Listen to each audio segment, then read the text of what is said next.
Hello and good evening मेरे प्यारे बच्चों। तो हम लोग अपने क्लासेस को स्टार्ट किया था रैशनल नंबर के साथ। एक बार बहुत तेजी से हम रैशनल नंबर्स के जितने भी जो इम्पोर्टेंट टर्म्स है उसको पढ़े थे। एक बार उस सारे को थोड़ा तेजी से रिवाइज करते हुए चलते हैं।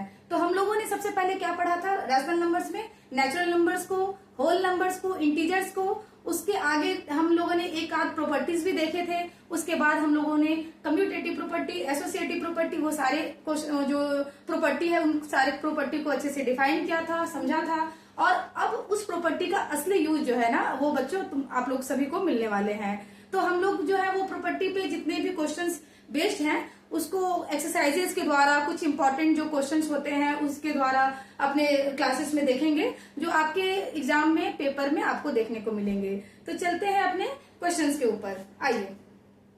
तो हम यहाँ पर देखते हैं क्वेश्चंस में दिया हुआ है एक नंबर हमारे पास 3/5 प्लस 7/3 प्लस, और साथ में बच्चों देखना -11/5 है प्लस -2/3 है। साथ में प्लस और माइनस को देखकर बिल्कुल भी कंफ्यूज ना होना, ये प्लस माइनस को हम लोग बहुत इजीली वे में सॉल्व कर लेंगे। तो आते हैं क्वेश्चन को सॉल्व करते हैं। सबसे पहले हम क्या करेंगे, तो हम यहाँ पर जो है ना अपने नंबर्स को यहीं पर ये यूज है, क्या करना है हम लोगों को ना अरेंज करना है। ऐसे अरेंज करना है ना कि हमें जो ये इतना बड़ा टर्म में दिख रहा है ना वो काफी जो है ना छोटे छोटे पार्ट्स में हमको क्या मिले, अरेंज मिले। ठीक है, तो हम लोग कैसे अरेंज करेंगे? हमारे पास यहाँ डिनोमिनेटर 5 दिख रहा है और यहाँ पे डिनोमिनेटर 5 दिख रहा है। ठीक है, तो हम क्या करेंगे, हम यहाँ लिख देंगे 3/5 और ये देखो बच्चों प्लस है और फिर -11/5 है। ठीक है, तो -11/5। ठीक है, उसके बाद क्या है हमारे पास, तो उसके बाद हमारे पास है 7/3 और फिर हमारे पास क्या है -2/3।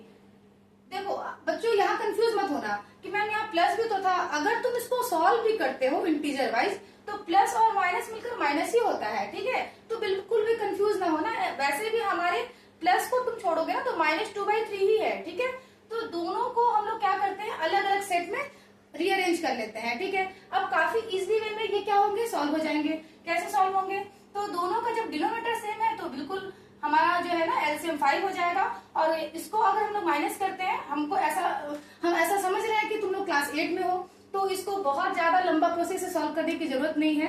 ये डायरेक्टली हम लोग क्या लिखेंगे, -8 लिखेंगे। ठीक है, छोटे नंबर से बड़े नंबर को जब हम लोग सब्ट्रैक्ट करते हैं तो क्या होता है, जो बड़ा नंबर है उसके पहले जो साइन होता है उसी को हम लोग यहाँ पर डालते हैं। ठीक है, उसके बाद क्या हो जाएगा, यहाँ भी डिनोमिनेटर दोनों का 3 है तो 3 हो जाएगा। 7 - 2 क्या हो जाएगा, 5 हो जाएगा।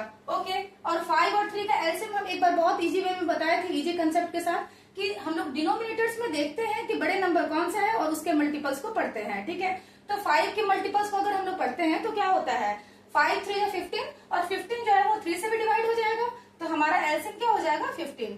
ठीक है, अब यहाँ पर हम लोग आते हैं 5 के टेबल में 15 कितने टाइम्स में आते हैं, 3 टाइम्स में, और 8 × 3 क्या हो जाएगा, 24। ओके, 3 के टेबल में 15 कितने टाइम्स में आते हैं, 5 टाइम्स में, और 5 × 5 25। ठीक है, यहाँ पर हमारा क्या हो गया, माइनस प्लस मिलकर क्या हो जाते हैं, माइनस हो जाते हैं। तो हम एक दूसरे को क्या करेंगे, दोनों का रिलेशन क्या हो जाएगा, माइनस होगा एक दूसरे के साथ। तो हमारा यहाँ नंबर क्या हो जाएगा, 1/15। क्योंकि यहाँ पर बड़े नंबर के पहले प्लस है तो यहाँ पर पॉजिटिव साइन दिखाने की कोई जरूरत नहीं है। ठीक है, अब हम लोग हमारा ये जो क्वेश्चन है ना वो बहुत इजी से बन जाता है। काफी इजी वे में ये क्या हो जाएंगे, रीअरेंज हो जाएंगे।